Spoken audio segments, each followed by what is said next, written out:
Good evening, all you Minties, and welcome back to another episode of Reelz Talk with your host, the amazing Amanda, and my lovely co-host, the Uncanny Omar. Did I misspell it? No, I just had a couple of drinks before we came in here. You had a couple of drinks. What's up, everybody? Hey, this guys. is a Moon Knight review of episode 1. It's going to be better. Short, quick, painless, and then we can talk about other things in the entertainment industry going on that has been up in the headlines, like the remake of Driving Miss Daisy. Is that happening? Is there a remake? I just made that up. I just made that part up. So who's going to be... never mind. Yeah. Well, very excited to see all of you guys here and to talk about Moon Knight. I had a chance to watch it a few times before we did this recap. So I am very excited to talk about this show. And I'm sure Omar is as well. I am. I've only seen it twice. Once by myself, and then the first time I watched it, I was watching it with my brother, so didn't really get to pay attention that much. Second time around, I did, and I have thoughts, so I'm curious to know what you think about it and what everybody else. Did you buy a freaking Moon Knight t-shirt? Exactly what Corey said. I was like, how much was that? I was like, when did you have the time to buy a Moon Knight t-shirt? You could buy anything with 2-day shipping on Amazon. Okay. Fair enough. I didn't know we were going to come like that. Okay. How's everybody else doing? Hopefully you're grabbing a drink, or I guess if it's early in the morning, yeah, your mimosa.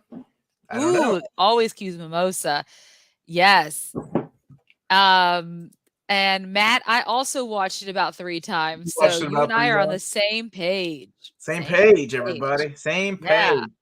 All right, well, let's go ahead and get started talking about this new Marvel MCU show, and then we can talk about other things. So, just to give us a little bit of background, Moon Knight, newest entry into the MCU television space. It is the director of this first episode, I believe, director for the series is Mohamed Diab. And then the creator or one of the main writers for the television series is Jeremy Slater, who is also one of the main writers on Umbrella Academy. Also the guy who did Fantastic Four, the 2015 version.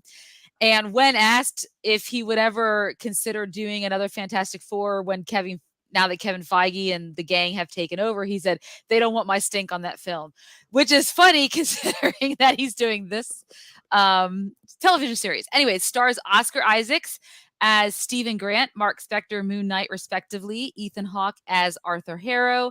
F. Murray Abraham is doing the voice of Khonshu, the Egyptian god that Amadeus. I was going to say Mythic Quest. He played C.W. Longbottom. I think most people might remember. That's what I know him from recently. Really, but if you haven't watched, Amadeus did win like an Oscar, but that's okay. Yeah, and surprisingly, he also did Inside Llewellyn Davis, which was also led by Oscar Isaacs back in like 2013, 14-ish timeframe, I think. So they have a little bit of a history. And there's a lot of other characters, people in the series too, but we haven't met them yet, including Gaspard Ulliel, who did die tragically in January of this year, but he is supposed to be playing Midnight Man, according to sources. Oh, really? Yeah. He's playing that character? Yes. For some reason, I really thought that the gentleman that passed away was a stunt double. I don't know why. Nope. That's the gentleman. So it's pretty heartbreaking, I'm sure, for them, but regardless, we haven't met those people yet. So let's talk about Moon Knight. And then there's a character too that we haven't seen. We've only seen her text messages. Yes, and that's Layla. Playing her? I'm assuming we're talking about Layla. Yeah, Layla. And that's played by May Calamé, which I looked her up, and she's one of those very newer actresses, very few indie things, but very few. Nothing that even I would recognize. Not even you. And I do recognize a lot of things, yeah.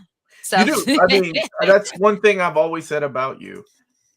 That I recognize. You recognize things with your eyes a lot. Like, oh, look, there's a place to eat. There's a place to eat. Yes, there's that guy. Really good at that. All right, let's get started with Moon Knight. Yes. Really quickly, if you don't know, he is based on the character created by Doug Mensch back in the 1975. He's an interesting character throughout the Marvel Comics universe because it seems like a lot of people have taken liberty with his character. He's been everything from having what we used to call the multiple personality. Now it's like dissociative identity disorder. Right, that's what it's called now. DID. To schizophrenic, to just balls out crazy, and it really depends on the writer that has handled him. And it seems like in the aughts, a lot of writers took a chance with him, like Jeff Lemire, changing up a lot of the things with his particular character, making you question, like, oh, have I been really reading about a hero or just a crazy nuts guy that's been in this insane asylum? So it's interesting to see that come on. I remember telling Amanda, I'm like, I am really curious how they're gonna approach this show, because they can make it like the early adventures of Moon Knight, or they could just go straight out and complicate things and make you question, like, okay, what is really going on? So I guess I understand some of the ways, some of the decisions they made, however, kind of surprised me. So let's get to talking about it really quick. Panda, take it away. What give us a short recap. Oh, okay. Short. I like how you said short, and I had 2 beers already. Okay, so Moon Knight, 2 beers, and we're out. It took us a long time to get our food. Anyways, Moon Knight begins with an interesting shot, or an interesting scene of not Moon Knight, or not Stephen Grant or Mark Spector, but Arthur Harrow, played by Ethan Hawke. And you see his feet. You see his feet, and then you see him going about his, I guess, morning ritual, where he drinks a glass of water and then he breaks said glass, puts in his shoes, and walks around. Is that not everybody's morning ritual? Yeah, I thought I was the only one doing that for some reason. Okay. Yeah. Nope. It's you and Arthur Harrow, and probably Ethan Hawke in real life. Ethan Hawke. Yeah, and maybe Jared Leto. I could see him doing that just for fun too. So we first get to see that scene, and then we are quickly changed over to Stephen Grant, Moon Knight, waking up to a very interesting song. Bob Dylan's "Every Grain of Sand" is playing over the scene as it's going on, and we notice that he is shackled to the bed, and he's kind of in like his little London flats filled with books, and there's sand on the ground and all this stuff. And so you kind of had an idea there's a reason why he shackles himself to the bed, probably because he sleepwalks, and he's probably trying to keep himself in the bed and not waking up in random places. So Stephen is a very unassuming, regular old Londoner with a very unique accent, and he's also my leads overseas have been ripping his accent. Have they? Where is Oscar Isaacs from? I've always wondered. I believe he's from here. From Kentucky? No, from the States. No, Oh. from the States. I think he's from the States. I mean, yeah. Unless he's really that good at, I think he's from the States. Yes. Oh, okay, gotcha. Oh no, he was born in Guatemala. I lied. So there we go. But he was raised in Miami. So I guess, man, for all intents and purposes, he's like you. British. You were born in Peru, but I mean, you're pretty much in Miami. Right? You grew up in America. Exactly. You're I mean, if you went back to Peru, I mean, I don't know. Where are you going with that? That would be lost. Exactly. That's what I mean. It's not like, oh, my home. Like this. This is my home. No, Kentucky's not my home. Not Peru. Exactly. I mean, you like horses and bourbon, and there you go. I do like the finer things in life, like horses and bourbon. But Oscar Isaacs was born in Guatemala and lived in Miami. I used to live in London. I have to say he did a great London accent. That's awesome, because most of the people that I'm friends with, we have a group chat, they were ripping his accent apart. I didn't think it was like, that bad. I mean, he's no Dick Van Dyke, but I mean, he's okay. Yeah. But like Chris A says, he's from Guatemala, but it's about time an American speaking to play the British guy. They've been taking our jobs enough. Finally, the roles are reversed. I mean, Anne Hathaway tried in that one movie one day, and I don't care what you do. That's a beautiful movie. It's a beautiful movie. Can we focus? Can we focus, please? All right. Ethan Hawke walking around barefoot with glass. Yes. So And we have Stephen Grant has woken up, and he doesn't stick up for himself. The broom guy is in his way when he tries to exit his flat, and he's just kind of like in a passive aggressive way. He's like, yeah, just trying to get out the door, and you're here. And the guy, of course, ignores him, and he's like, it's okay, it's fine, it's really. And he keeps talking to someone who he says is his mom on the phone, telling her about his day and this and that. And then, of course, you have a really cute scene of him on the train, or on, what do they call the train? Not the subway. What do they call it? Tram. No, is it the tram in England? What we call it? It's in England. Oh man. Yeah. Anyways, someone else in the chat will tell me. The trolley. The trolley. Sure. Okay. Is that racist? No, it's not. Is it racist? Okay. So he's sleeping on this gentleman, and he's just a really unassuming guy. So then we find out he actually is a gift shop clerk at the British Museum, I believe. And is it called the Tube? That's it. Yep, the Tube. That's what I was looking for. Is it the Tube? The Underground, yeah, but actually, I think now that I think about it, it's not the Underground. I think he's on a trolley or not a trolley. We're calling it a trolley.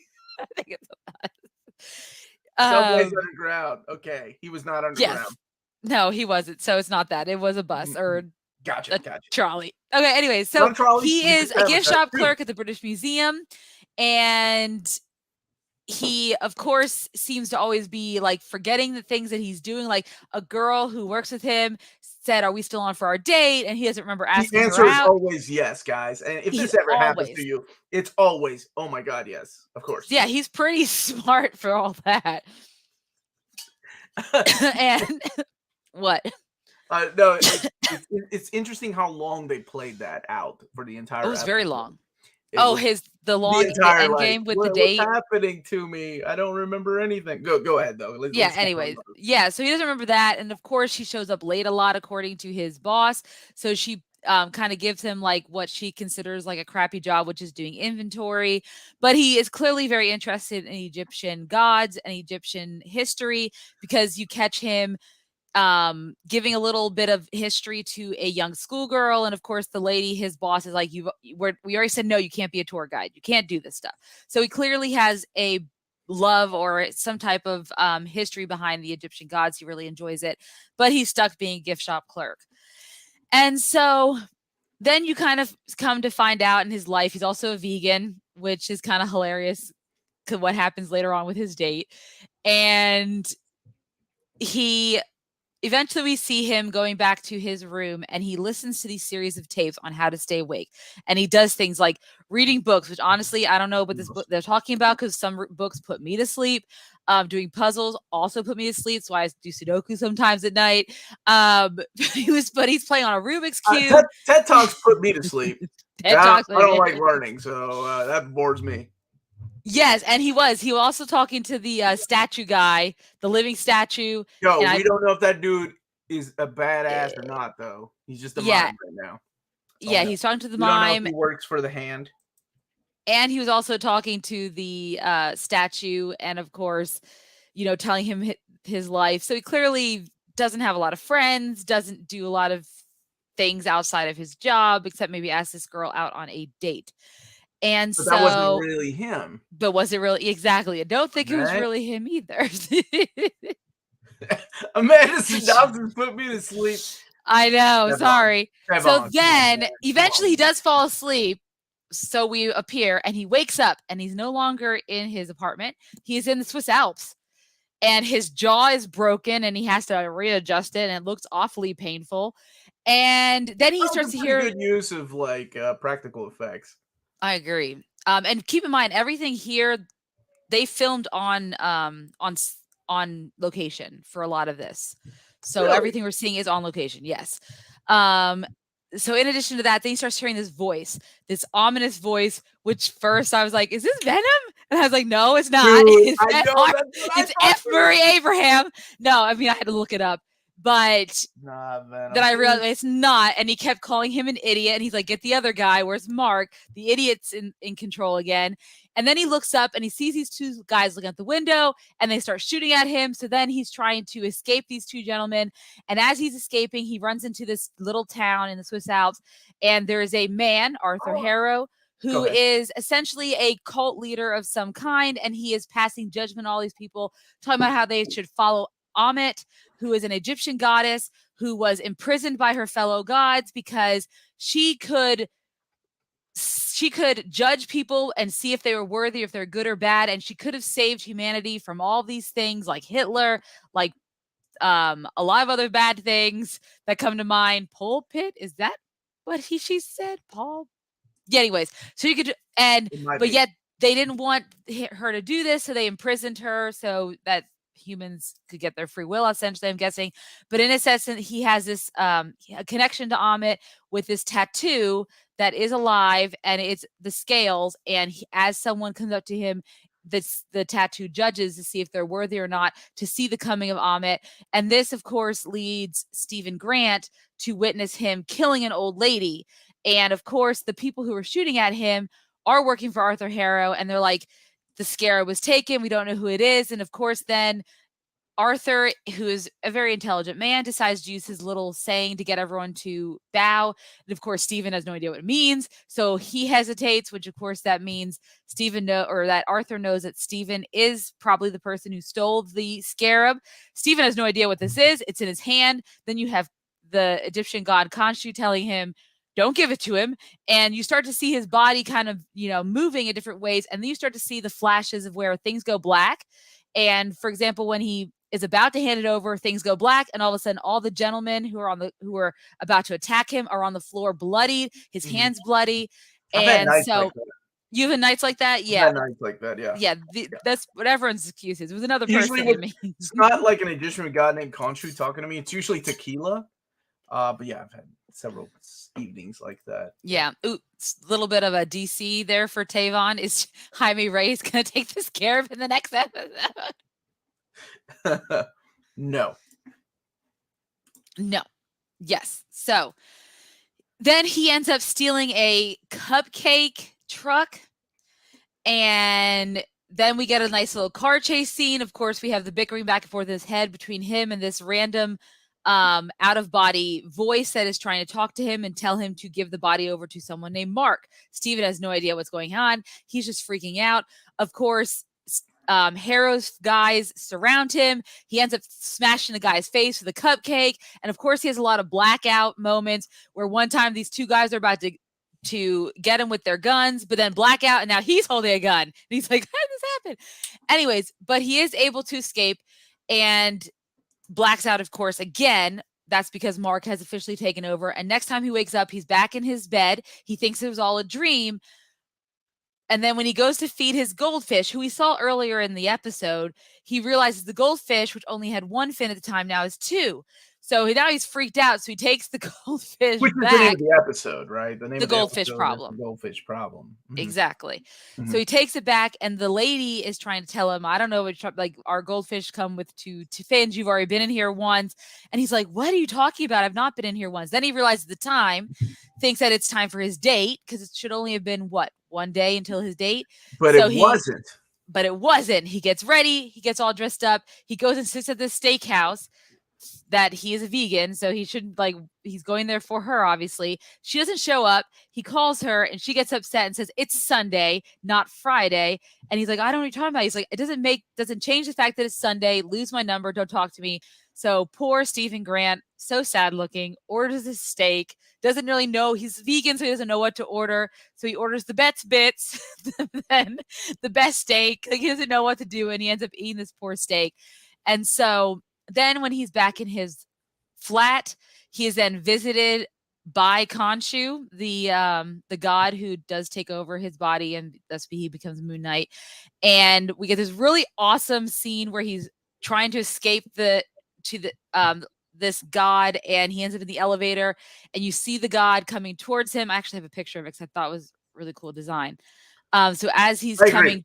Yeah, I like the take on Khonshu in this. It's with the falcon head, right? Raven. Sorry, it's a raven head. Right? Yeah, very similar to what I've seen him portrayed in several incarnations of Moon Knight, which was my biggest issue with him, and that was the voice. But we can talk about that here in a little bit. Okay, sounds good. But of course, there's the trick of the camera where it looks like he's opening the elevator. Of course, it's an old lady who's actually opening the elevator, another one of the tenants. And then you have this scene where when he's in the elevator too, you notice he's talking to, it looks like the mirrors are trying to talk to him, like his reflection, which is an important part because I believe that's how he talks to Mark, and they talk back at each other through the mirrors. So then he goes into work, of course, and at work he comes to realize that Arthur Harrow is visiting him. And he realizes too that some of the people who work at the museum are also members of Arthur's cult. And he's like, you can tell because he's never noticed the tattoo. No, he never noticed the tattoos. I don't notice things like that on people either. Yeah, not like, especially if they have long sleeves, and why would you notice that? Anyways, so Arthur's asking for the scarab. They have this conversation about who Ahmet is. Of course, he doesn't give it to him then, but then Harrow later in the evening does sick one of his mythical dog creatures on him, the jackal. And then we see in our final moments of this episode, Stephen is trying to run from the jackal. And of course, you have Khonshu telling him to give his body over to Mark. And then he locks himself in the bathroom. And that's when he finally talks to Mark himself through the reflections and lets Mark take control. And then we get a really awesome sequence of him beating the crap out of the jackal, because you think it looks like it's going to take a turn. He's going to get it's going to get chewed up and beaten up by the jackal, but then you see the jackal himself getting like thrown out and back in and beaten up. And then after that happens, he stands up, turns around. What? Oh, and he was asking if I'm going to have the same gripes as Comics Pop and Comic Historian. I don't know. I don't know what they thought. All I know is what Omar thought. And then he turned around keep up with that guy. Yeah. And that's it. That's pretty much the whole episode. Yeah. Not a lot happens in it, but it's a lot of internal going ons with Stephen and Mark and Khonshu, and our introduction very quickly to our main villain, which is, well, I'm assuming our main villain, Stephen or Arthur Harrow. That was really quick, but that's because there's not a lot of major details to the first episode. Amazing job as always, because that's why you're the amazing Amanda. Thanks. Really quick, in the chat or anybody that hasn't that watches this later, who has never read a single page of Moon Knight? I'm curious because I want to know what you thought of this type of superhero. I've only read a few comics, so okay, you've read like the Jeff Lemire run, which to me is one of the best. Yes, runs. Where he's in like the insane asylum. Yeah. Okay, so somebody was saying, I did not even catch this, that the mime was supposed to be Crawley, and Crawley's a character that he's kind of like an informant to Lockley, one of his personas, or I'm sorry, one of the characters that Mark Spector plays. Because in the way the comics start out, and this is a quick recap, it's always been Mark Spector. Mark Spector dies at the feet of Khonshu. Khonshu says, "Become my avatar." And Mark Spector wakes up and he's like, "Oh, hell yeah, I've got powers. I can beat the crap out of people." He doesn't need that's the dude. I love that quote. Group is so good. But anyway, he's a lot different than Batman, right? Like Batman is like, my parents died, I gotta avenge them. Whereas Moon Knight's like, I got powers, I'm gonna go and beat the shit out of bad guys, and that's practically Moon Knight. And then Moon Knight decides, Mark Spector, to have, hey, you know, how am I going to explain how Moon Knight has all this money? I'm going to create a persona. I'm going to create this guy named Stephen Grant, who's a billionaire and funds Moon Knight. So, of course, different than this. And we'll go back to that here in a little bit. And then I also need an ear out, my eyes out there for the underground world, for the criminal underground. So I'm going to create this character, this guy named Jake Lockley, who is going to be a cabbie. He's going to be talking to like people that are in the streets, and that's how I'm going to get my information. Kind of like a little bit like Matches Malone. Yeah. So that's practically the basic rundown of Mark Spector, Moon Knight. In this, we're starting with Stephen Grant. So immediately I thought, oh, interesting take on Stephen Grant. Because somebody else said it. I thought the exact same thing. People would have been complaining and making comparisons if Stephen Grant was a multi-billionaire. Yes. And funding Moon Knight. Well, because same with Iron Man, right? Yeah. Yeah. And then it would have been like, oh, it's Batman. Or it's the new Iron Man, because Iron Man was funding at the time before he found out he was funding Iron Man, right? So I like their take on Stephen Grant. I thought that was interesting. And we've seen this type of movies before, like Memento, right? Like the guy wakes up and he's like, "Whoa, how did I get here?" The goldfish episode is brilliant. It's people have already caught on to that. A very take on the idea that goldfish memory, he lasts for so long. Be a goldfish, like Ted Lasso says. Now, here is the thing. Where are they going with this, right? Are they going with the idea that he has multiple personalities? Are we going with the idea that it's actually a guy named Stephen Grant and he was granted the power of Khonshu? Then what's the deal with Mark Spector? Or what's going to be the deal with Jake Lockley? Like, is that going to be part of this story? Because to me, this feels more like later on in the mythos, the comic mythos of Moon Knight, we do have the idea of all these three characters living in his head. And it's part of his dissociative identity disorder. That he didn't really create them, they've always been living in there, and then of course later on people played on that and made him schizophrenic. So yeah, I wonder which route they're gonna go for this particular character. Now there were things I really enjoyed. The thing that I didn't like, let's talk about that first, was the fact that this is just the trailer, right? Like we saw every scene in here was pretty much practically played out in the trailer. We were hoping that was Jack Russell, the werewolf by night, and it turned out to be just some big jackal that he was fighting. Be a goldfish was advice Will Smith needed. Way to bring Ted Lasso and Will Smith together. Yeah, we'll be talking about that here a little bit. So yeah, that was it went fast. It was a good first episode. I'll see the possibilities. What about you, Amanda? You haven't read a lot of Moon Knight, so what did you think of this type of show? This type of hero? I honestly enjoyed this first episode a lot. I loved the look of it. To me, out of all of the Marvel TV shows we've seen, it feels the most almost cinematic, where I thought it was more like a movie than it was an actual TV show. And I think that has a lot to do with the fact that they've filmed a lot on location. And of course, I think it has to do a lot about the cinematography of it as well, and the production. So it felt a little bit grander to me, more like they took that in it. So I really enjoyed that. I don't know if this is the route they're going. I imagine it's going to have something to do with him having some type of a dissociative identity disorder. I think, if I remember correctly, seeing some like synopses, official synopses and things like that, I think that's been mentioned. So I think that is the route they are trying to go through, I believe. But we'll have to see that as it comes later on. But regardless, I think Oscar Isaac's portrayal of Stephen Grant, I'm really excited to see how it turns on its head to portray Mark Spector and how different these two characters are going to be. He's a great actor. He does really well. I think Ethan Hawke, I don't remember him being a villain in a lot of things, but I could definitely see him being a villain in a lot of things now. Like, he really does have that like good guy. Yeah, because I watched an interview like with him like on the press junkets, and someone said, who's your favorite villain that you've ever played? He's like, actually, I've never played many villains. And I'm thinking, but you do a pretty good job in this, so I can see why someone would assume you have played a lot of villains, but I don't think he really has played a lot of villains.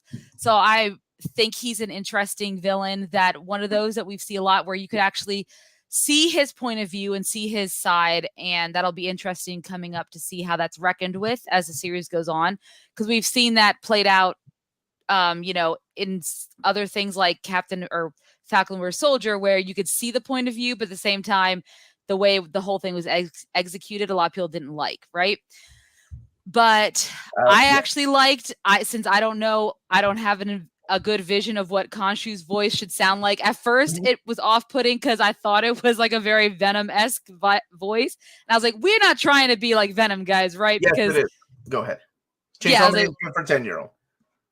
Oh, okay. There you go. So I was like, we're not trying to be Venom. But at the same time, eventually I really got on board with that whole idea of that voice in his head talking over him. I liked a lot of the action scenes, the ones that we've gotten in the show so far, and I like the use of the music, like the Wham song as he's doing his that's what his action scene. I liked that. I thought it was funny and clever, it's a very Marvel thing, right? We've seen that Well, actually, it hasn't been until Spider-Man where we've seen them using popular or today's music to really well, be I meant behind like action sequences, things like that. It's become it's a more prevalent now. it's a marble it's almost like a marble stamp to be like, let's make light of something serious. This guy is obviously, it's definitely different than a James Bond car chase scene.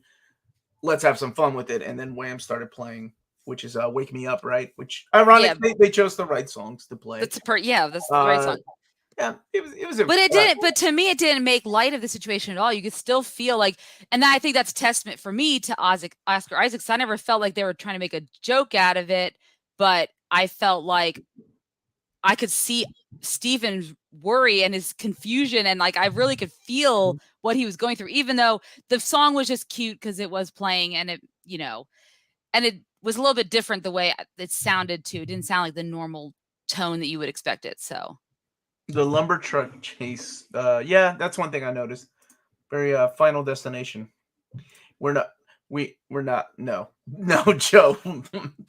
That was, they're trying to go for this actually made sense though. Like that came out after Spider-Man though, right? Yeah, but the way it was used, the soundtrack of Captain Marvel was they were just trying to say we're in the 90s. Like, hey, don't forget this is 1990s. That's what they were using it for. I have very little gripe about this. I thought it was fun. I'm glad that there was Frenchie. We had a little Frenchie. This is sidekick, by the way. A little bit of his cameo, and people were saying that the character, the mime, is supposed to be Crawler. Interesting. I'm sorry, Crawley, which was a character. He was kind of like Jake Lockley's, sort of like one of his informants. Gotcha. So it's gonna be interesting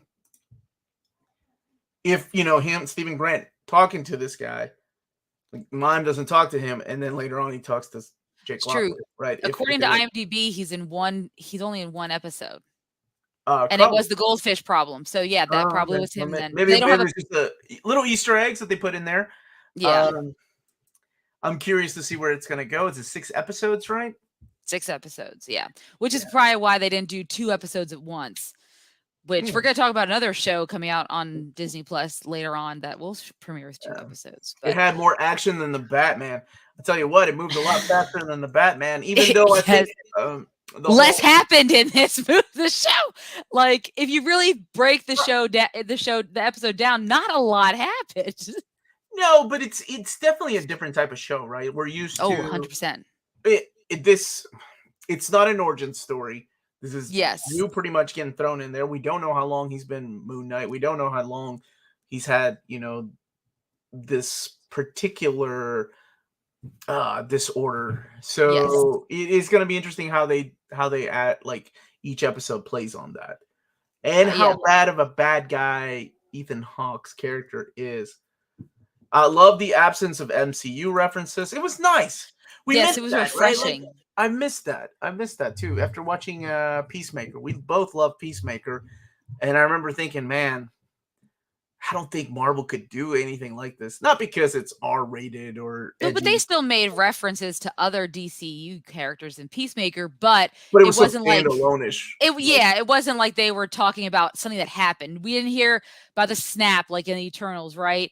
We didn't hear about Tony Stark's death or anything like that. It was just nothing. We're so used to seeing the ramifications of everything that happened in Endgame. Yes, the blip and everything. It was a nice break. Yeah, but it also makes me curious about what museum Circe and what's his name were working at in England, because it sure as heck wasn't the British Museum that he was working at. Let's just forget it. I'm just saying. Start over. Clearly, they're not working in the same museum. I think. Yeah, I like that about this. I like the fact that it's not Spider-Man's on the back. I don't expect to see a after credit scene tying this into another Marvel property. I know it's going. And we may at the end. It will probably. Maybe it'll be Mahershala Ali and it'll be Blade, and then you get your. We're talking Midnight Suns. Midnight Suns, yeah. I mean, Morbius in there. No, stop. Never say never. No. Let's see. What about you? Wait. What did you not like about it? Okay, well, before that, they did make, so yes, we had no MCU references, but because this is a Disney property, they still made a joke about Avatar, which is owned by Disney. They So did, that's yeah, it's which was still so in. weird. Yes, and the Finding Nemo joke. They still made the Finding Nemo joke about the fish with the missing fin. So even though there's no MCU references, they still want you to make sure you remember this is also a Disney property. So here's our Disney property. If we're going to reference stuff, it's going to be our fish and our avatar that we own. Is it weird, dude? And I'm gonna get to this and then ask you. But is Yeah. it weird when you were watching it, like when he cut himself off from saying, the S word, like the way that it was edited? I was like, oh, Yeah. I forgot it was a Disney show. That's how much the action was like fooling me into thinking I was watching something else. No, it was pretty good. It seemed like a more mature It show did. than what we've seen Especially before. with Like the guns, like the guy, like the cut to the yeah. guy with his bullet to the head.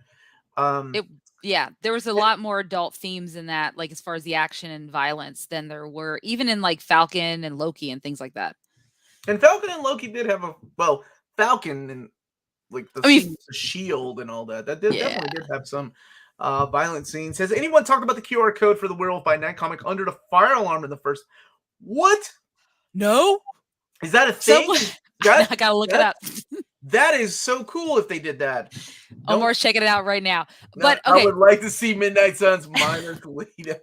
Yeah, and so just so you guys know, actor guys. Yeah, we're probably gonna end up watching Morbius sometime this weekend, early next week, and then we're probably gonna do given the reviews instead of our own review, we'll just do a Was It Really That Bad of Morbius next Friday. It looks horrible. So I'm super excited about that. Anyways, what didn't I like about it? Yeah, what would you not like about it? I mean, at first I was, like I said, I was a little put off by the voice. I will be interested to see how long that gag of the Khonshu's voice, Mark Spector, Stephen Grant, the trio, how long that goes till it wears thin on me and it gets annoying. So I'm gonna be interested to see if I will end up liking that by the end. And not that I'm saying that there wasn't it was a very concise episode where I did feel like there wasn't a lot that happened. So I was really hoping for more of an introduction, but I'm hoping that given that because you always worry we only have 6 episodes, and sometimes I've seen with a lot of these Marvel shows, they have limited episodes and it's enough, but then it's at the same time they still rush the ending. And I really hope that because this was such a concise episode where not much happened as far as backstory, things like that, I hope we don't end up paying for it later on in the last episode. That's the only fear I have, because that's what ends up happening with a lot of these Marvel shows, like especially with WandaVision. Like, because we spent so much time in the different eras, I felt like that last episode rushed it a little bit. I remember that's the only thing I'm worried about. What was the show you and I were watching, reviewing, going? Oh, never mind. I can't talk about that show. It's Game of Thrones. I remember watching Game of Thrones, reviewing it week by week. We all know. And we were like, oh my God, how are they going to wrap this up in 3 more episodes? And then by the time we got to the episode before last, we were like, oh my God, what's left to do on this show? Yes, exactly. Besides, okay. I would be interested to see how people who are not even remotely familiar with the comics, what their thoughts of this is. If people had not read it. So I think my issue with Khonshu is in my head. I've always thought Khonshu should have had, and it's not me, a couple of my buddies also said the same thing, like a dry voice, because it's like he's from the desert, he's a god that has been living out there, and he's also a skull. So I figured that the voice for Khonshu should have been drier than what I thought was Venom at first. That I was saying, oh my God, please don't make this a whimsical type of god. Please make him an actual intimidating, menacing god. That scene, when he's being chased by Khonshu, that was a creepy ass looking scene. That was well done. Like the design on Khonshu, that was cool. And I wanted the voice to match that, and I was worried there for a minute. I'm like, are they gonna make this funny? I don't need that was my issue with Kang the Conqueror, like making Yes. it a whimsical type of character. But it's only one Kang. But yeah, you're right. I was hoping for Kang the Conqueror, not Kang the Whimsical. I'm just here at the end of the universe, end of time, enjoying my life. See him appear in what's it called though? The quantum verse. Yeah, I know you're excited about that because you love Ant-Man films. I know that was sarcasm. Yeah. Wait, so I know it was. Who's the Venom voice actor? Because I'm looking at. Oh, I don't know. Ryan Reynolds? I really don't know. No, I think didn't like that awful Moon Knight costume and Khonshu's voice. Moon Knight's costume, I'm okay with. It would be hard to play off the Moon Knight costume from the comics unless you're looking at like the Clan Shavy like that design or Mr. Knight, which we saw a little bit of that in the trailer. Yes, we're gonna see that. Knight. Man, not really James Earl Jones, dude, and Kang. Yeah, dude, I know. I thought the same thing. He is jacked up for Creed 3 because I don't care. Those Creed movies are ridiculous and obviously rehashing everything that Rocky did. But Clubber, is he playing Clubber's song? Like his son? I think so. Oh, Tom Hardy is Venom's voice. Yeah, he does. Yeah, I had looked it up. Hilarious. So it really is, another shot. I actually liked the Moon Knight costume myself. I did not dislike that.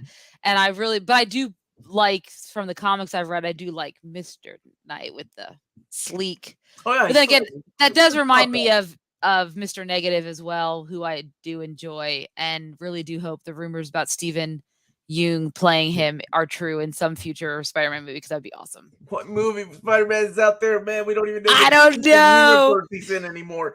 J. Majors is swole, dude. Right? I saw a big show. I don't think Sony knows. But you gotta be, because my boy Michael B. Jordan is swole as hell too.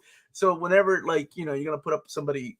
Yeah, anyway, Michael B. Jordan is. I want us to review that. I will go see fucking Creed 3 because I love when it comes out. When is it coming out? Yeah, we've got to see Top Gun Maverick too. Don't forget about that. I don't know. I love the original Top Gun. Well, and I don't know if you knew we'll talk about it in a minute, but news about that movie as well. All right, let's talk about some news. But should we? Costume. Yeah, we get there. Yes, very evocative of money. Exactly what I was thinking. My thought was, okay, they can't do the costume from the comics because I don't think it would look really goofy on screen. So let's make it something that, like a mummy, like something that like they would actually wrap up. So it makes sense. I'm okay with the costume. I think it looks pretty cool on him. I think they did a great job. I didn't have a problem making it unique. Yeah. All right, Panda. What would you give this out of 10? First episode, it's hard to judge, right? Yeah, but you watched it 3 times, so you obviously really liked it. Well, the first time, because the first couple of times I watched it on my phone trying to do work, and I was like, I really need to sit down. Watch Moon Knight on your phone, man. Watch a lot of things, except for Dune. I realized that's not something you watch on your phone. I'll tell you what, you don't watch on your phone. Near mint condition. Don't forget. Though that is where you should all watch it on your phone. And if you haven't, and if you are watching on your phone right now, hit that like button. If you're watching our show right now on your phone, hit that like button. All right, there you go. Please. Yeah. I would give this a solid, I would say right now a 8 out of 10, just to see where it can go out of there. Because like I said, it does make me a little nervous with the, not that there was a lack of a plot, but that there wasn't a lot going on. Not that you want a lot going on, but some more context, and hopefully that doesn't end up biting them in the foot at the end of the series. Because it's a limited series, right? So we're not expecting this to go on just like WandaVision and won't get a season 2. So this is what we're going to get. And then he'll probably show up in a Midnight Suns movie with Blade and Blake. And I don't know who else they're going to throw in there. Blake? I don't know. Wait, Blade and Blake? No, what's his name? I forget his name. Kid Harington's character. Yes, why not? I don't know. Dane, I'm sorry. Why did I say Blake? Dane Whitman. It would be really confusing if you got Blake and Blade in the same team. Yo, Blade. You say Blake or Blade? I'm getting my ass whooped. I can't help, man. And Morbius. Not busy though. Man, here's my lineup. All right, here we go. For the Night Stalkers. All right, we got Blade, we got Moon Knight, we got Jared Leto, Morbius, we got Tom Hardy Venom, and we get Hannibal King, played by the phenomenal Ryan Reynolds, who was mainly at fault for destroying Blade 3. For me, I think this is more than one role. Yeah. This was a 7 out of 10. I liked it. It felt like watching a long extended trailer. I can see that. Yeah. We'll see what happens. I like to see. We need a female Night Stalker, and the only one I can see from the recent Marvel comics that I've read has to be Elsa Bloodstone. I love that girl. Oh, it would be yes. awesome to see her in a Night Stalker's comic. Because we've had mention of the Darkhold. I don't know. We'll see. But let me see. You think she'd pop up in a Blade film? Yeah, man. We don't know what Blade's gonna be. Hell, Blade don't know what Blade's gonna be. First episode so far. I love it. Phil Owens, 5 out of 10, and that's the best. 8 out of 10, 7 out of 10. 10. It started off a little weak, right? Like the episode started weak, whether it was WandaVision or Loki. Loki. Yeah. Falcon and the Winter Soldier. Oh, come on, man. Look who you talking to. Uncanny Omar. Of course, I saw the Death Metal Omnibus. Actually prepping my video. Excited to talk about that. Probably Monday. 8 out of 10 from Mark. 8 out of 10 from Scott. 8 out of 10. Now I want to reboot it. I can help. I made a video about that. 7. Is that 7 million? I guess I'm going to have to watch that video too. Blockhead. Wait to see. Oh, I didn't realize that, but now I'm going to laugh at that. Blockhead. I can't wait to see where they take it. I heard they called it Fight Club meets Indiana Jones. Sign me up. That's it. That's good. Yeah, that's a good. Blade. I want that hard R. Blake Knight, baby. Juliana, close him out. Punisher in the Night Stalkers, though, man. Punisher ain't gonna mess around with that. He don't believe in that junk. Put a bullet to the head. 8 out of 10. I own Blade 3. You are dead to me. But do you like Blade 3? 9 out of 10. Cupcakes from the delivery truck.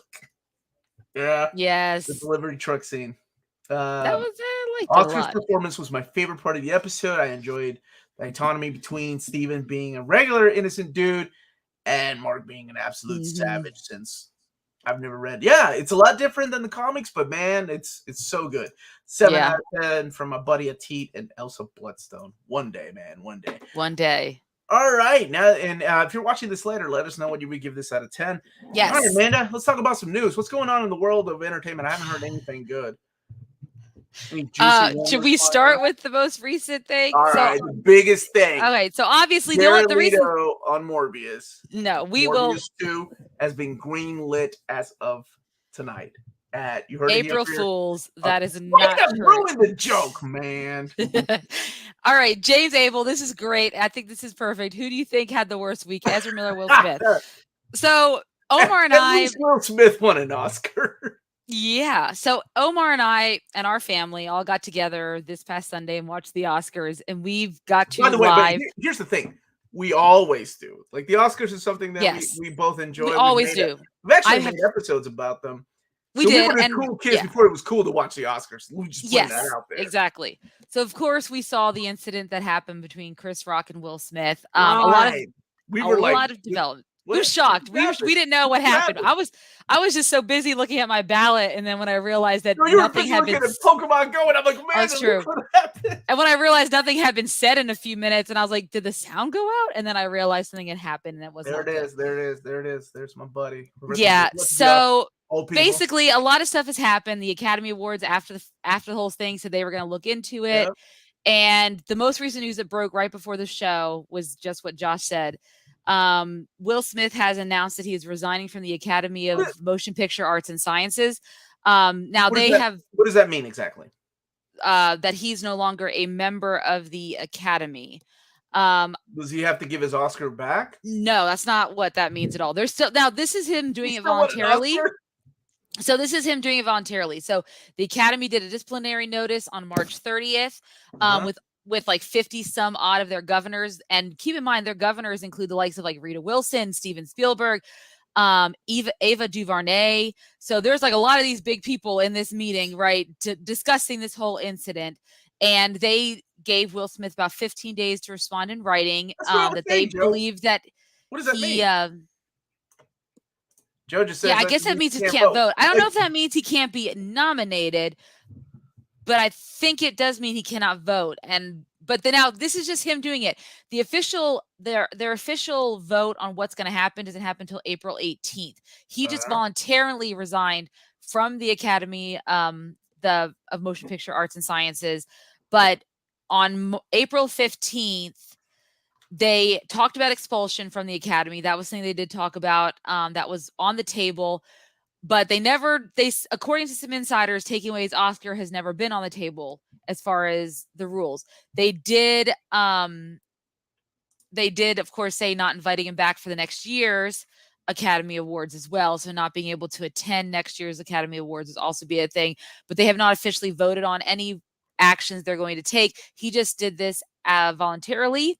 So they're still planning on doing a vote, and they're still going to do their own, I guess, research or their own investigation into the incident, because there are some varying reports that the producer said that people did try to get him to leave his seat, but he wouldn't leave his seat. But other insiders saying no one ever approached him to leave his seat at all. That's a lie.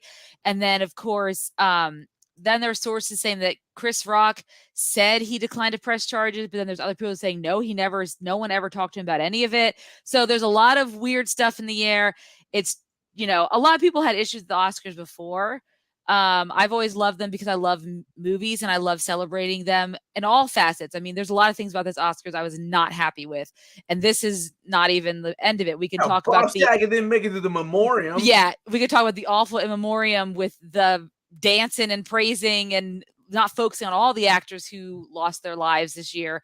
We could talk about the fact that they ruined the Encanto song. We don't talk about Bruno for no reason at all. And thank God my kid was asleep. My girl Megan always looks good, though. She always looks good, but no, it made no sense when you're touting the original cast members who barely made an appearance on stage. And then into the awful fan favorite stuff. Good for those Snyder guys. I'm glad that Army of the Dead won. Dude, hashtag restore the Snyderverse. Where were you at, man? Let me tell you all something, a little something. At one point, Amanda said, if Endgame doesn't show up in this poll or in the countdown, I'm done watching the Oscars. And I don't think my family understands Amanda the way that I understand Amanda. But she really would have kicked us out of the house, and we would have been done if Endgame did not show up in that countdown. So we were damn lucky that it showed up at least. Yeah. Third, right? Third, really, yeah. What a night. Can you imagine being Ezra Miller, number one? And then a day later, you fight you're get a restraining order against you. Yeah, we're gonna talk about him in a second. But yeah, there's a lot of things I didn't like about the Oscars. That is one of those things. To the fact that they cut all these the technical categories out to cut time, but it was one of the longest Oscars yet. So they just thought we need to make this more appealing to the viewers who aren't watching anyway. The ones who aren't going to come and watch it. Just let those of us who are watching it enjoy what we come to watch it for, which is to see these people. So I could go on and on about that all day long. Not happy about any of that stuff. However, yeah, that whole thing, secondhand embarrassment was definitely a factor. But of course, Chris Rock, it definitely helped him in a way. His ticket sales for he has a couple of tours coming up, one with Kevin Hart. They're off the charts now, sold out. He did get on a comedy club. He had a 2-night stint at a comedy club this week and got standing ovations, a lot of support for him. And not just, a lot of the comedians and stuff standing up for him too, because, while if you don't have something nice to say, don't say it at all. But, we have freedom of speech. We don't have freedom to assault people physically. There's a difference there. I think Matt put it best. I think there were a lot of moments had this been a normal Oscars where nothing went down, we would have been talking about movies like Parasite. People would have been watching Coda, but instead everybody was making memes or reading memes or catching up with clips about what happened. And in a way, I'm sure the Oscars loved it, right? Because the Oscars, look, it's all about ratings for them. It's been going downhill for years. The ratings for them have been going downhill for them for years. It's basically because no one's taking an interest in them. There's other things. I remember when Amanda and I were talking about having an Oscar party. I was is the MTV Movie Awards still a thing? That's what I liked as a kid. I always liked that stuff when I was younger. They are still a thing, I'm sure. Oh, they are. Maybe that's. But it was interesting to watch it live. It was interesting to see what happened, and then kind of ruined a lot of moments afterwards, though, because everything was just Is Will Smith still here? And then to have him win. And then holy shit, they didn't kick him off like they did they didn't what did they play him off like they did the poor director of Drive My Car, right? When he was trying to do his speech for best foreign language film, they played him off twice or tried to. But yeah, Questlove got, the bad end of the stick because he got this amazing award for him, right? Best documentary short. And yeah. Yep. Kind of cast a. Exactly what I think. People are going to be talking about this Oscar. People are going to be tuning into the next Oscars, though, and that's. I guess I don't want Jerry Springer's Oscars. I just want. If no one else wants to watch the Oscars because they don't care about the technical categories, fine. But I want to because I want to see. I've always been a big fan. Like I've always used to go to parties, and we used to do the bracket that Amanda brings together. Dude, let's celebrate the Bond movies with Tony Hawk and Shaun White. Yeah, they brought a lot of interesting people to, Here we go. The people who call that slap traumatizing or potentially fatal, according to Judd Apatow, was hilarious. I don't know if it was fatal, but yeah. I mean, here's the thing. Like, I'm gonna make this really quick, and then we can move on to the next thing. And then, actually, no, I'm sorry. I'm gonna give my thoughts, and I do want to hear what my wonderful co-host has to say about this. But my thoughts on this is I'm all about forgiveness. I think that's it's. Like you said, we do live, freedom of speech. I think I'm all for the comedians, like George Carlin. You can make fun of anything as long as it's funny.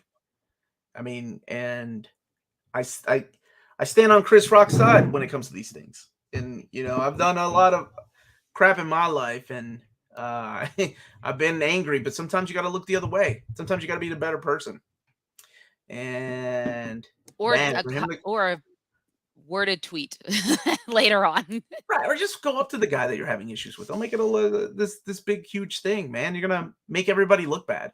You're gonna take away this beautiful moment from everybody else. So anyway, I think it was too soon for forgiveness when he was up there on stage. Like it was just weird. Yeah, it was so weird to slapping the crap out of somebody, going back on stage, winning best getting a standing O for it. Standing ovation. I don't know, man. It just felt really weird. But like I said, I'm all about forgiveness. Yeah, man. I mean, and people will forgive. I don't want to throw off people like that. Like I think it's wrong to throw people off. Like, oh man, I'm done with Will Smith or whatever. No. I think everybody has a chance to redeem themselves.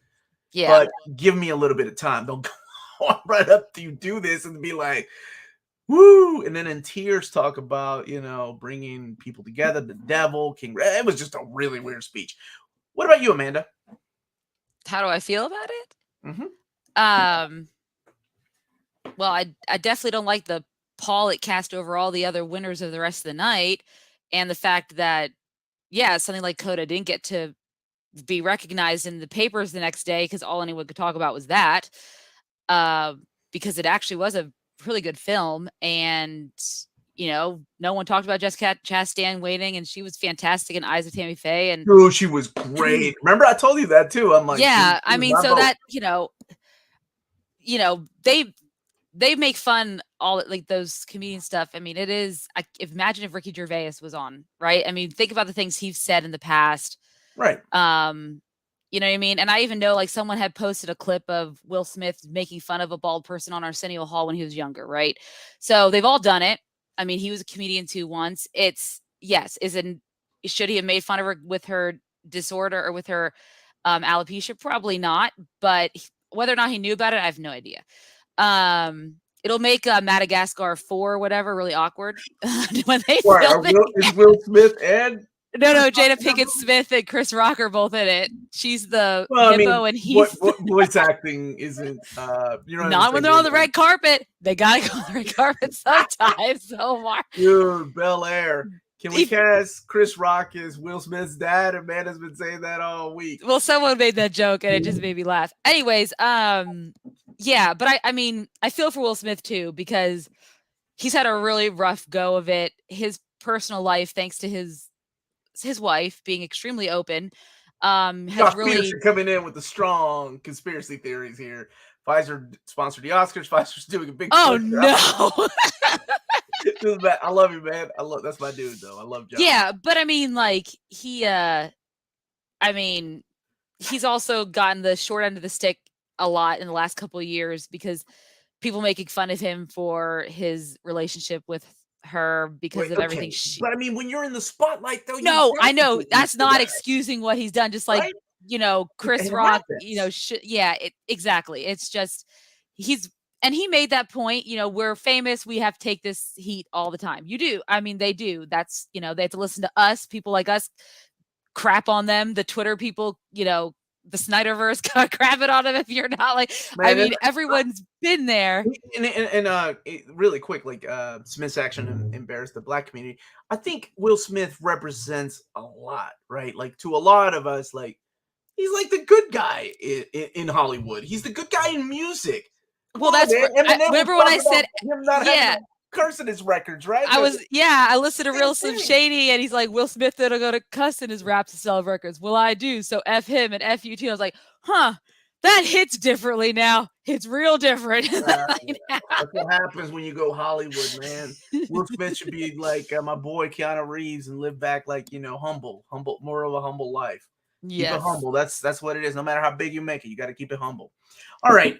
What else is So let's talk about the other person who could be also having my a horrible God, week, I forgot which there's then one. leads me to the question for the WB. What are you doing? What's going on? Like, What's going on with the WB? You've over accusations that proved to be false, kicked Johnny Depp out of Fantastic Beasts.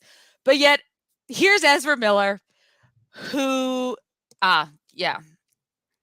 What's up, Kyle Davis? How's it doing? Go ahead, Amanda. Ezra Miller, your favorite actor of all time. Go ahead. Okay, yeah. So they kicked Johnny Depp, but he just keeps assaulting people, random people, not famous people. This is like completely. This shouldn't even be like worse because these are random people who Dude, I don't know if they're doing anything wrong to him. I just remember you and I joking about Ezra Miller choking somebody like 2 years ago, and I'm like, wait, Ezra Miller, a random person again, just a person on the street. Okay, so he was in Hawaii, and apparently, a couple had filed a restraining order. 7 from me, 8 from Amanda for Moon Knight, by the way. Oh, I'm so bad at math. That was 9. Yeah. Fingers. A couple said that he had been staying at the couple's home. He burst into their bedroom and threatened them, saying that I will bury you and your slut wife. He also stole some of their belongings, including a social security card and a wallet. Wait.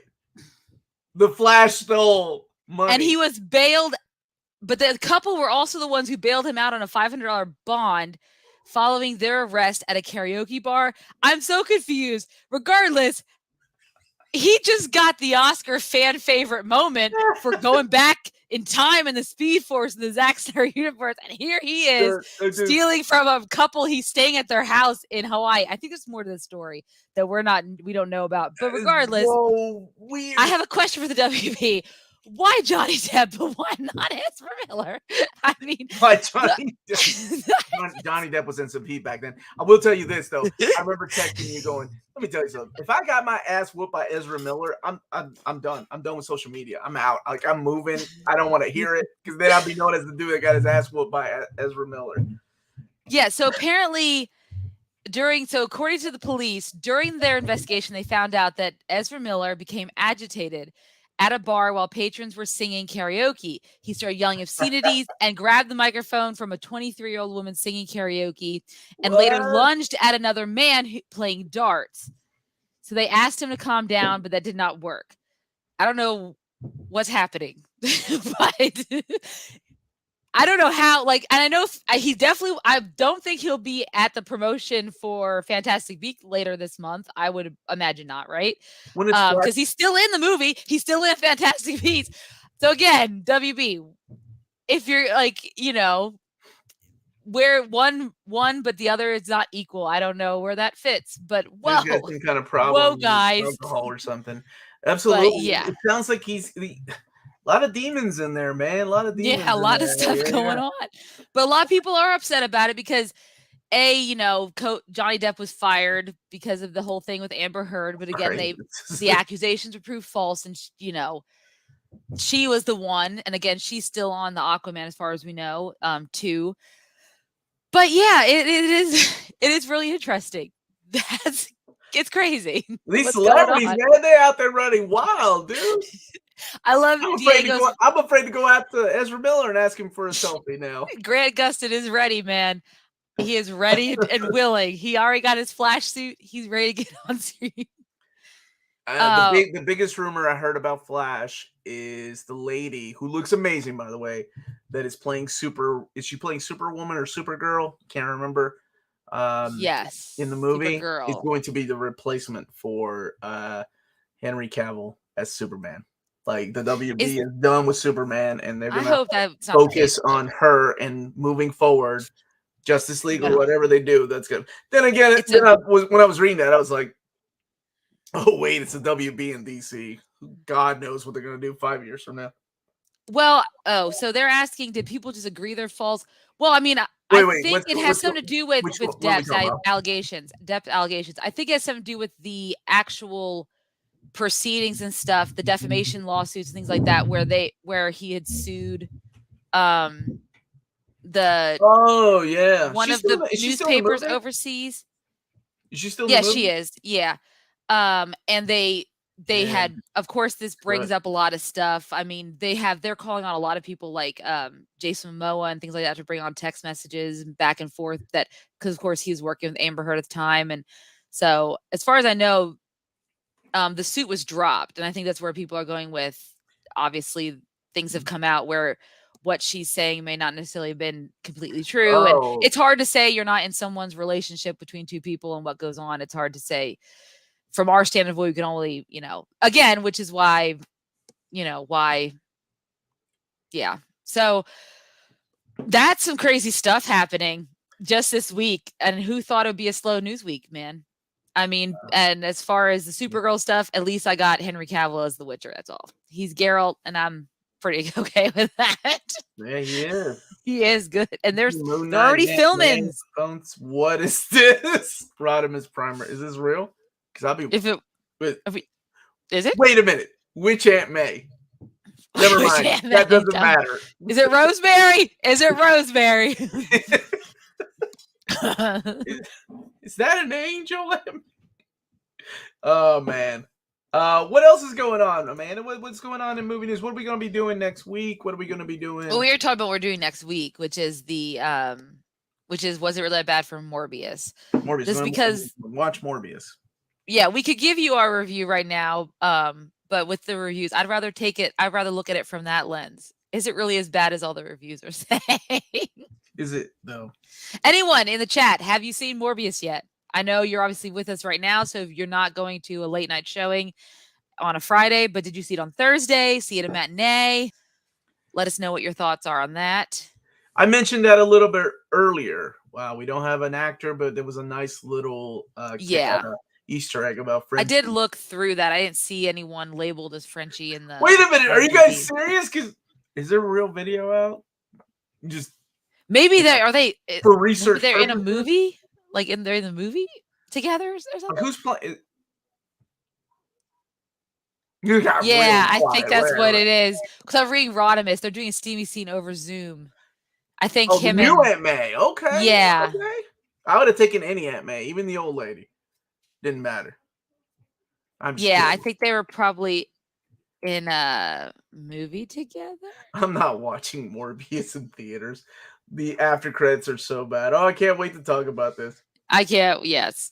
Yeah. A lot of people aren't going to bother with it. Well, then we'll bother for you. Yeah. What else? So as far as other celebrities, and then we'll get into some stuff. Of course, I'm sure you all have heard about Bruce Willis stepping away from his career because an aphasia diagnosis, which I don't think any of us were aware of. Did something happen? Did he have a stroke or something caused this? They haven't said. All it is his daughter Rumor, who is an actress as well, and the eldest daughter between him and Demi Moore, just had written about it on her Instagram, and it's basically said it's affecting his cognitive abilities. Of course, since then, there have been a number of reports of directors and actors in recent years on set talking about some issues he's had with that. It led to the Razzies rescinding his award Fifth Element, I believe, as worst actor. So it's sad to see because he's such a prolific actor and has still been doing stuff even to this day.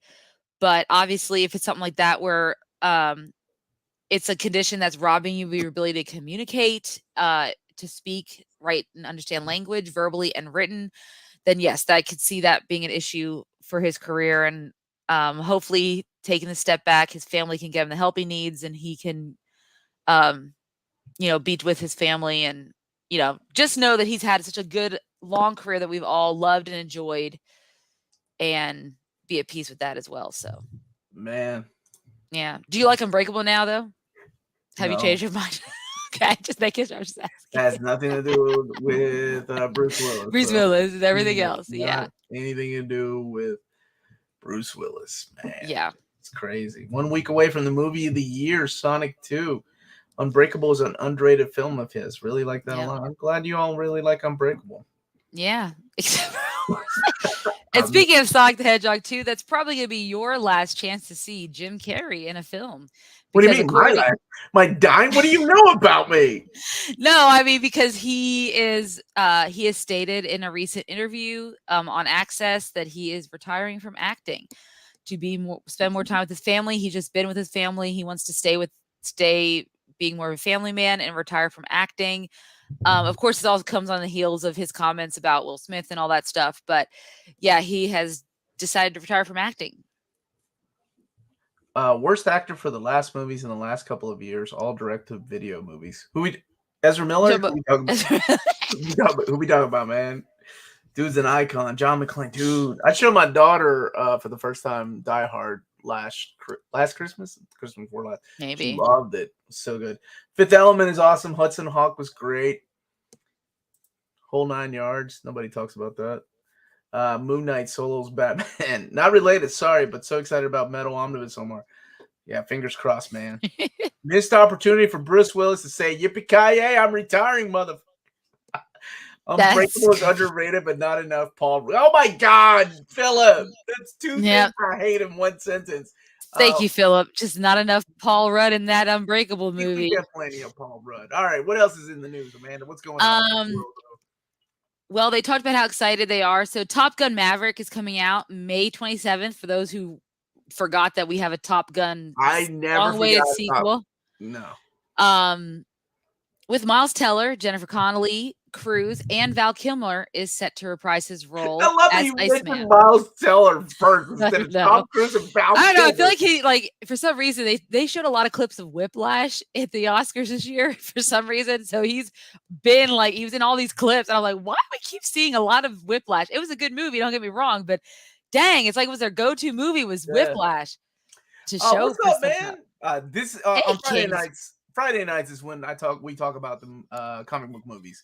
Every day I talk about comics. I mainly focus on collected editions. That's what I do on the channel. But thanks for visiting, man. Yeah. We're really active in the chat tonight. Yeah, usually this night show we just kind of get together, have a beer, drink, and just. I already had 2, so I'm not doing it right now. But don't care for Top Gun 2. That's because you haven't seen the volleyball scene, Rodriguez.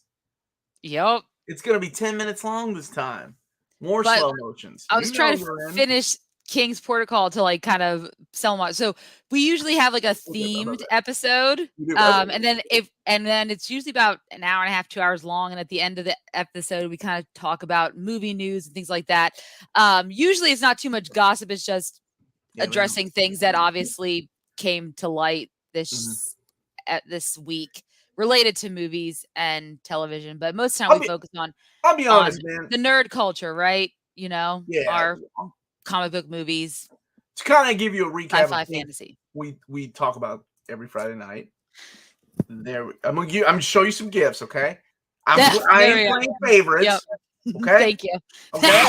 I got the gem. The best practical effects every ever. Friday night, okay? Every Friday night, this is what we do. I love how you showed. We do, okay? It's what we do. And to wrap it up, we can't. I mean, need I say more? Surprisingly, he uses not as much as I thought he would when we talked about Eternals, but it's fine.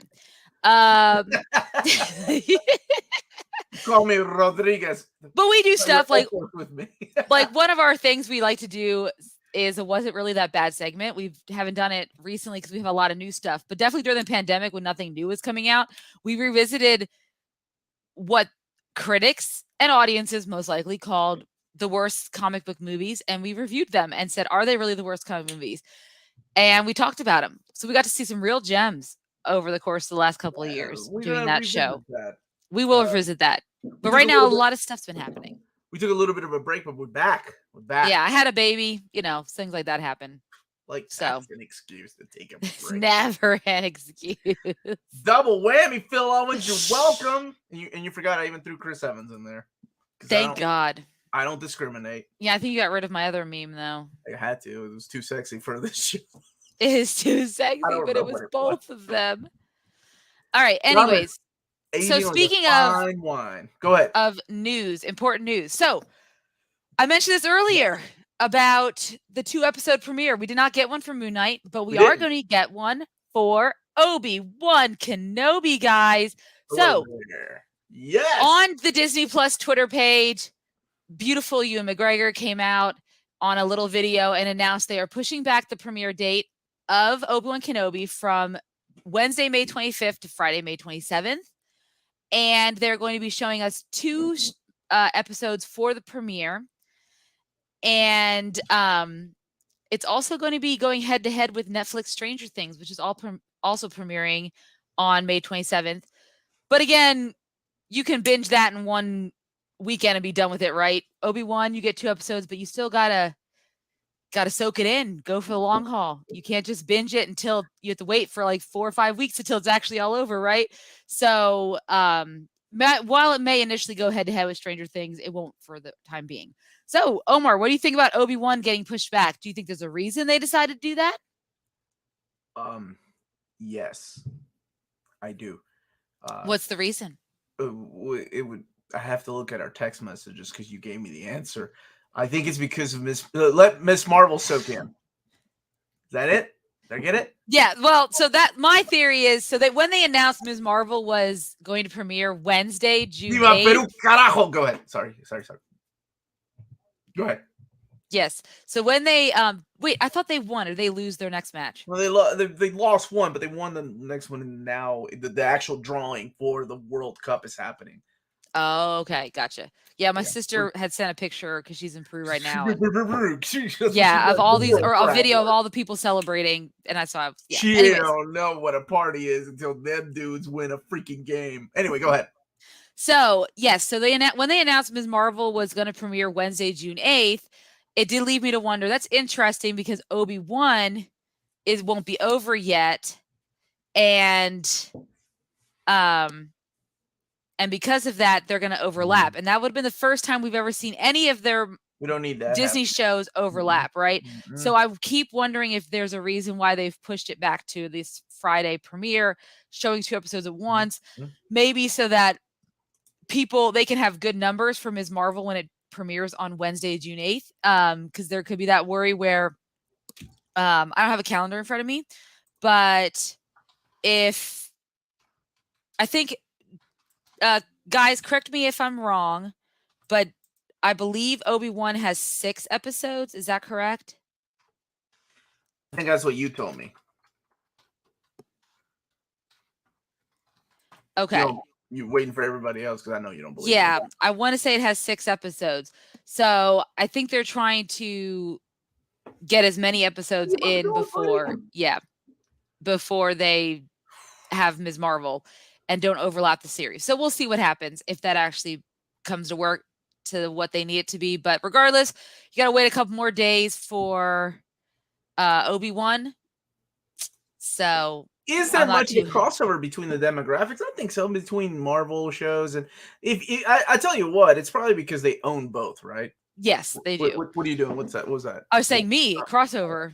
I mean, my family, we're a crossover. Now, granted, I could watch both episodes in one day. I mean, that's the beauty of streaming. Oh, yeah. Like, while they, like, even if it was still going to be shown on a Wednesday and Ms. Marvel also drops on a Wednesday, this is streaming. So you can still watch both Nah. whenever you want on Wednesday. It doesn't like, you know what I mean? It do. doesn't have to be. It's miss not like you're up against a different time, the same time slot like in cable. I do miss those days, man. Remember, remember I said that. It was hard. I know. Remember when Game of Thrones ended, I said we will never have another Game of Thrones. It's done. That age of television is over. We were reviewing our last episode, and Yeah. I remember saying, like, we're never gonna have a show that everybody watches, gets together at night, because everything is streaming, right? You can watch it at any time. You said it yourself. You're not gonna go to a bar and watch it with a bunch of friends when it premieres at 8 or 9 p.m. Those days are gone. And the pandemic helped that too, but yes. Well, I mean, there's a little bit of sadness to that, like you getting together. And remember, we used to get together for Game of Thrones. Like, it was cool. I like that. I love it. Yeah. So yeah, I'm glad that they at least giving Miss Marvel. When is the Miss Marvel premiere again? June 8th. It's gonna be. It's still gonna overlap, but they're gonna be what do you think the viewership two different. For Miss Marvel gonna be. As far as numbers, I'm not good at estimating figures, which is probably why I don't gamble. I think it'll do as well as any Marvel show has done so far. Yeah. Given that it's, I would say, given that it's, you know, teenager, things like that, maybe there might be some, if you're not like a Marvel stan, it might not be something that you're into. Because, you know, a lot of people found that they could not connect with Turning Red because they weren't a 13-year-old girl from 2002 who loved boy bands. But this girl super connected with it. But I didn't draw sexy pictures. I wrote sexy stuff about Justin Timberlake. But it still happened in 2001, 2002 time frame. So that's very accurate portrayal of what us dorky preteens were going through. But there's some people who may not feel like they can connect with the character and may not decide to watch the show. But it's hard to tell what the viewership's going to be. For people with younger preteens, they may actually want to watch it, right? Perhaps. Mm-hmm. Yeah, very well could. Miss Marvel seems like it will be a CW show. I don't know. I'll tell you what, man. The first like 20 hopefully seconds. Hopefully with better CGI. Okay, keep going. I was gonna say the first. I remember texting you. I'm like, I don't know about this show. And then when I saw the rest of it, I'm like, okay, that is really sweet and endearing. I'm in. It looks cute. Different kind of show. Dude, I love Turning Red. I watched it with my daughters, man. I was laughing my butt off. My brother hated it, but I was a big fan of it. I wrote about Nick Carter. He was supposed to marry me. Nice. I'm so sorry, Geeky Mama. Justin was supposed to marry me too, Geeky Mama Bear, and he did not. But I guess Jessica Biel's a good alternative. Hey, I mean, Geeky Mama girl, Amanda, show ain't over, okay? Anything can happen. Anything can happen. Anything can happen, okay? You never know. Oh, well, Rodimus Prime said that my mature stories should be released. Well, all of my NSYNC ones are on floppy disks because that's how old I am. And that's where I saved them all. I think they're all in here, actually. In a big old thing. And some of them are printed out, but you could still read my mature stories featuring Spider-Man on Archive of Our Own, which are more recent. So there you go. We'll leave a link in the description of this video, and everybody go and check her out. There's a lot of cool things there. As long as they explain Kamala's a fan of Captain Marvel when all movies they've had Carol is off the planet. But remember, during the blip, she was here, so we don't know what happened during that blip time, right? It's cool.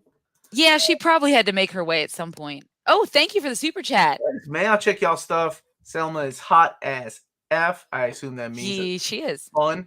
The whole 9 yards is my jam. Oh, are you talking about Matthew Perry and Bruce Willis? Oh God, I like that too. No. I love that film, but it's not good. And Amanda Pete's in it. It does not get enough love.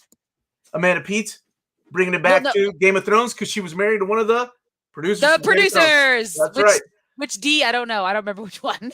Amanda, what's your favorite Batman trade? We've read a Long lot. Halloween. Look at that. That's my favorite. I love Long Halloween. So that's why I was kind of excited for the Batman when it came out, because I love that they took. Wait a minute. Please talk about Snyder Oscars. Just gonna ignore. We didn't know. We did talk about it, Liam. Stream of consciousness right there. Liam, if you rewind, we did talk about it. we just already talked about it because we had to bring up the Ezra Miller stuff. So just rewind us a couple of minutes and you'll see it. Ezra Miller is Amanda's favorite actor. Scott Snyder is Amanda's favorite. Scott Snyder. Scott Snyder. Now you're talking about comics. His favorite movie is Zack Snyder's Justice League. Release the Justice League. Oh, that's cool, man. Just hit that rewind button. Thanks, man. That's my kiddo. Well, Amanda Pete, right? Yep. Yes, Amanda Pete. I'm surprised she didn't make it into Game of Thrones. There's a bar near me that aired new episodes of a show was themed around it. And some actors and PAs. What's PAs, Amanda? Help me out here. Production assistant. Sorry. Oh wow, thank you. You're so good at things. Frequented, and it's a bummer to think that it's the sort of thing's not exist anymore. I mean, we could still have get-togethers, but when I said that, it was like like those days are gone where you talked about it the next day, right? It's at the water cooler. At the water cooler. I miss those days. I like getting together. I love that. What's up, Hugo Rios? How you doing, brother? Congrats on the new pad and the 1-year anniversary on YouTube, man. Oh, actually, Scotty, I need to thank you because I believe it's Scotty who gave me a little bit of a baby shower gift. So thank you, Scotty, for the baby shower gift. They had given it to me at my baby shower back in July, but I hadn't been on to personally thank you. So thank you for the baby shower gift. And see, Scotty, I could have kept the gift, but I gave it to her. He did give it to me. Omar's a man of his word. Gave Maddie her gift. I could have cashed it all in. Production assistant. Ezra was high on spam. Is that what we're going to say? Yeah, man. Amanda, you are the best. Oh, thank you. I'm right here, man. Dean, what's up? You're my dude. Snyders don't disappoint now. That's a fact. Yeah, Amanda. You are the best. Yep. What else we got? We got one more minute. Yeah, we got quick stuff because I know Omar has to go. But hey, they are finally bringing the Crow reboot back from the dead. And Bill Skarsgård, you know the guy who played It. Nope. Yeah, Pennywise. Sorry, you know what I mean. Is going to be playing Eric Draven. So. And the guy who directed Snow White and the Huntsman and Ghost in the Shell, I know everyone's favorite movies. Rupert Sanders. No more. You had me at Ghost in the Shell. will be directing it. With Scarlett Johansson? Yeah, and of course, Snow White and the Huntsman with Kristen Stewart and Chris Hemsworth. However, the writer for the script is Zach Balan, who wrote King Richard. So always bringing it back to the Oscars. Bring it back to the Oscars. Wow, Omar, if you could move out of the way, we are trying to talk to the stars. Oh, no, you're fine, guys. I see how it is, Philip. Scott Snyder is the best Snyder. So quick reaction, Omar. I know you've been dying for a Crow reboot. Am I right? No. Yeah, I don't know why we're rebooting the movie. Obviously, the original has a lot of mythos behind it on and off screen, but now just to reboot it why are we rebooting everything? That's a great question. Why is everything getting a reboot? Why? I mean, in a way, we've always regurgitated the same material. Hollywood. We just didn't call it a reboot, right? We just changed some names. I mean, like West Side Story, Romeo and Juliet. Right. It's the same. It's the same story you've been telling. It just depends on the execution, right? And I'm okay with that. I'm a big fan of Magnificent Seven, and I love Seven Samurai as much as I love A Bug's Life. Every one of those movies all come from Seven Samurai, and I'm sure the Kurosawa film was based on something. I'm okay with those type of remakes. You know, the type of remakes I don't like, which is the Disney Aladdin, and then release the Eddie Murphy cut of Mulan, like those things. So, yeah, I mean, it's just, Disney won't stop there. I'm okay with it's okay. Like the show, but I'm glad I got to see you guys covering stuff like this. Have a great weekend. You always will, man. Thank you. Yeah, and I'm glad Amanda's back too. She's something that's been missing from. You know, it'd be a really creepy live action if they did a live action Toy Story. Now there's something I would never want to see. I'm just saying, if we're gonna reboot, it's called Child's Play. Exactly. Don't want to see it. It's called Annabelle. It's called everything else. I don't want to see. Never Disney do live action Toy Story. For the love of God. All right, Amanda, give it to us. What are we doing next? What are we doing next? When's the next time? So next week our main episode will be talking about Was It Really That Bad? Morbius. That'll be next Friday. We'll also do a recap on Moon Knight episode 2. So make sure to tune in next Friday, 8 p.m. Eastern Standard Time live to see our thoughts on Morbius and our thoughts on the next episode of Moon Knight. And of course, all the latest news. Goodness knows what can happen between now and next Friday. I promise you ain't not going to be hearing about anybody slapping anybody else. Nope. That's right. Nobody slapping anybody. I really, really wanted to do a thumbnail of you slapping me, though. Stop talking about X-Men. But thank you, everybody, for joining us. This was a lot of fun. Oh, Philip coming in last second with the super chat. Oh, thank you for that super chat. Paul Rudd fan club right over here. Hey, quick thing about Paul Rudd. I'm the biggest member of the Paul Rudd fan club, dude. What is wrong with you? And he is keeping his Mac and Me little skit with Conan alive on Conan's podcast, even though Conan doesn't have a show anymore. So kudos to them. All right, guys. Thank you guys so much for watching. Don't forget to hit that like and subscribe button. And remember to follow us on all of our social media channels at nearmintcon. Remember to check us out on Spreadshop if you want some great Near Mint Edition merchandise. Also, check us out on Patreon if you want to support us more for $1 or more a month. Not a day, because I did say that once. You could help Omar mow his new lawn. It's a little hilly because he now lives kind of on a hill, but does go to a lake. So you can help Omar mow his lawn. And remember, guys, if it's classy and cool, it must be near mint. Good night. Good journey. We will see you all next week. Bye, everyone. Thank you for being here. Bye.